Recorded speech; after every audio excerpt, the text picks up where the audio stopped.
Welcome back to the channel. I've missed you. If you're new here, my name is David Colarossi. I'm a licensed psychologist, and I use events in pop culture to talk about psychological concepts. And tonight, we're going to talk about the Liver King. In particular, I'm going to explain how a psychologist might look at a person like the Liver King and make a differential diagnosis between a psychological issue like bipolar versus just the consequences of long-term steroid use.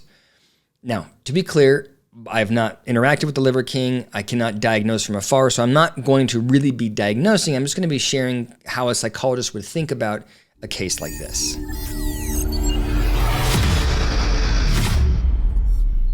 Okay, if you don't know who the Liver King is, let me tell you a story. In 2016, there's a man named Brian Johnson who starts a supplement company, and he is selling essentially bovine organs. The big one is liver. And he's able to sell these supplements, and they're pretty successful. But then he realizes, well, I could be even more successful if I used social media and if I looked the part. So he begins to, according to him, he begins to eat a lot of raw liver, and he begins to post on social media. He creates this character, the Liver King. And the Liver King is this incredibly jacked animal. And he looks interesting. His social media clips are, in my opinion, I've followed him for a while. In my opinion, they were hilarious. It was theater, all in the effort to get people to follow his 9 tenets of ancestral living, which were things like eating healthy, moving your body, grounding yourself with the sun, bonding with your family. In general, things that we all would think of as being healthy. One of them was to eat healthy, and his way of eating healthy was to eat in a very extreme way. So he'd have, clips of him eating bull testicles and clips of him eating raw liver. But again, it was for the purposes of social media. He's this guy eating in a crazy way, and he's incredibly jacked, and everybody looks at it and goes, well, you must be on steroids. Well, he does the sort of podcast circuit. He makes it really clear that he's never done steroids and that his buffed physique is just a consequence of him eating all of these organs and all of this meat.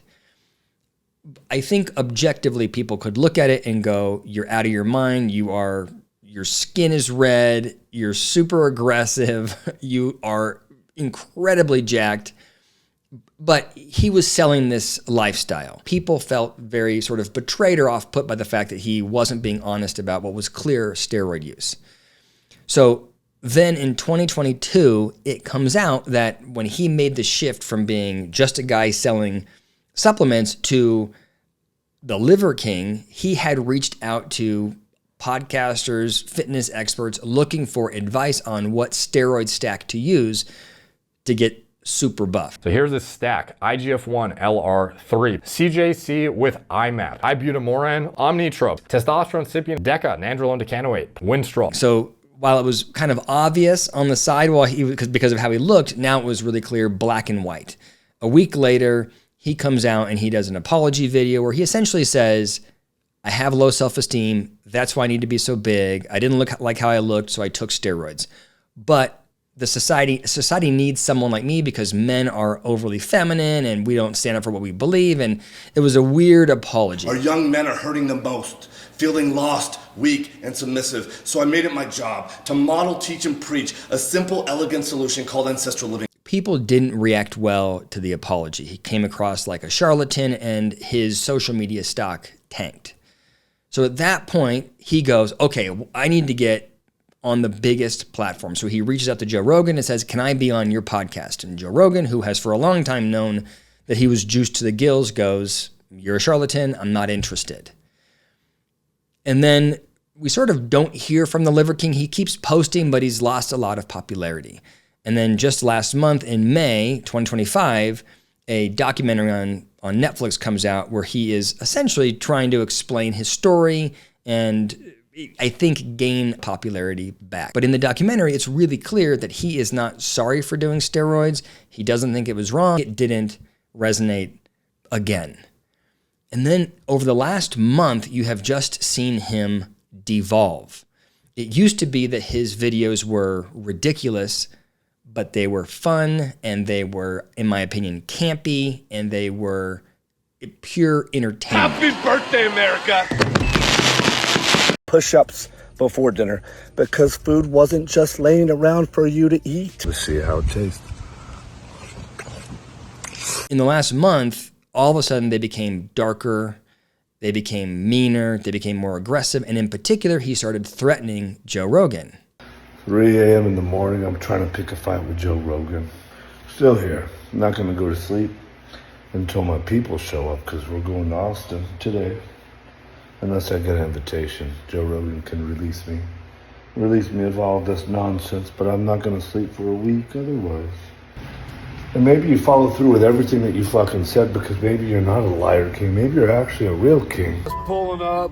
Guess what? You're dead, bitch. He eventually drives to Austin where Joe Rogan lives and continues to make all of these videos where he is threatening Rogan.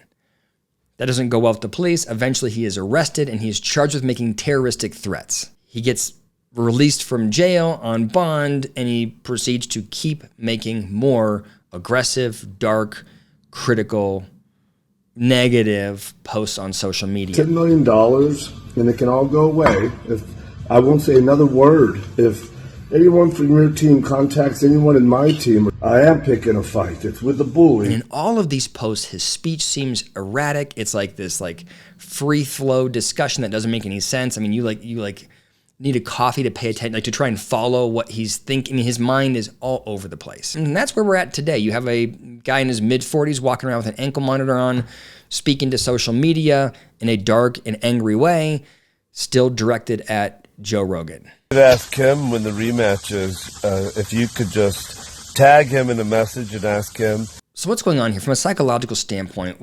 How would we view this? And I think there's really three options. One is that it's bipolar 1. The other would be narcissism. And then the last would be just the consequence of long-term steroid use. I think the steroid use is the answer, but I want to walk through how a psychologist might separate between these three. So bipolar, there's two kinds of bipolar, bipolar 1 and bipolar 2.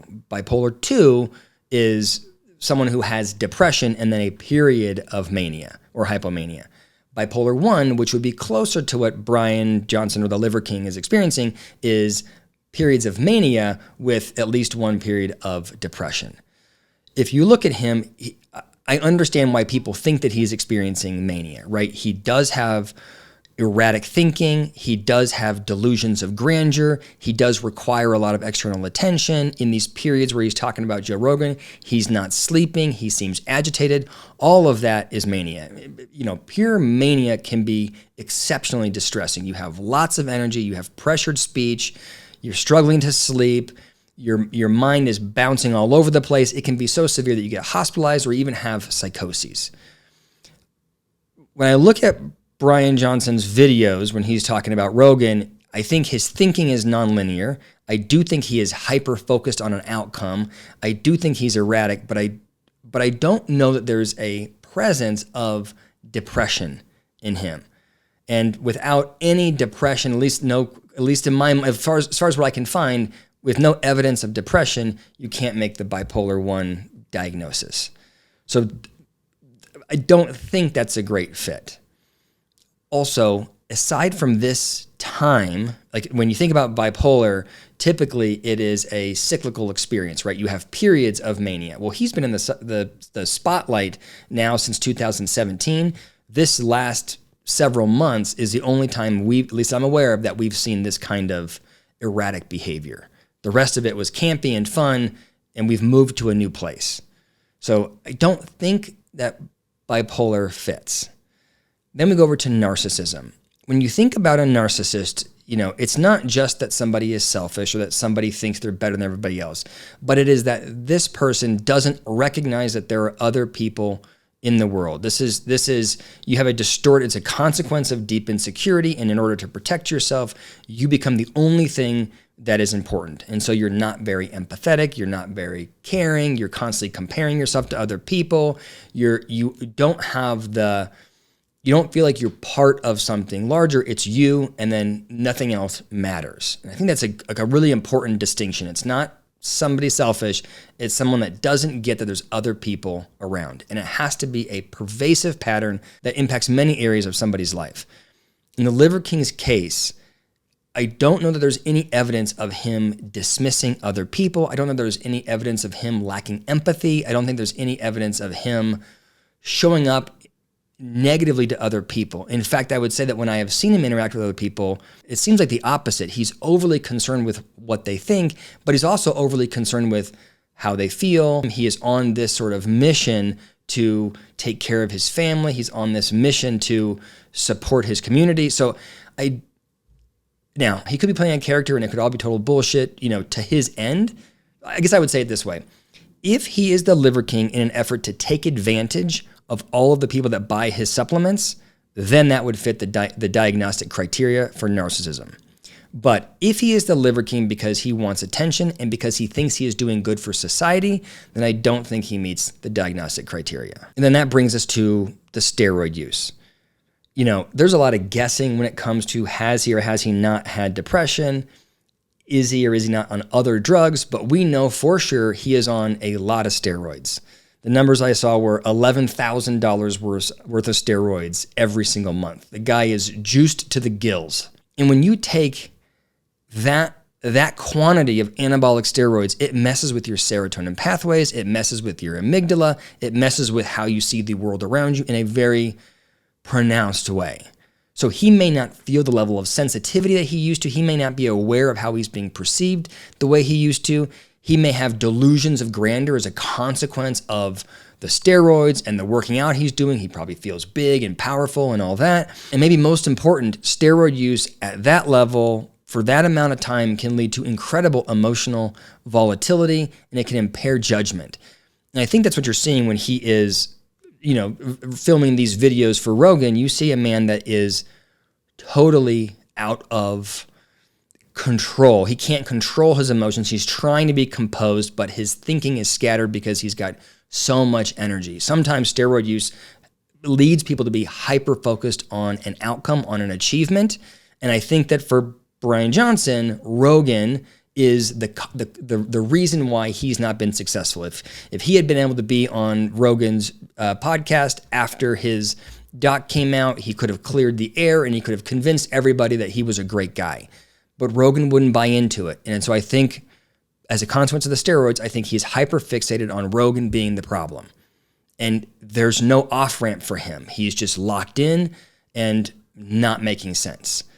I think it's also important to note that you can take steroids to the point that you get steroid-induced hypomania, right? So not the kind of mania where you need to be hospitalized, but the kind of mania where you don't make sense when you're speaking, where your thinking is scattered, where you're not sleeping, right? Those characteristics that we see in the videos may be a consequence of steroid-induced hypomania. You could argue that to start the supplement company and to be the Liver King, there's some narcissism there. I don't know if I see a pervasive pattern. So I would probably say more likely a consequence of the steroid use and an inflated ego.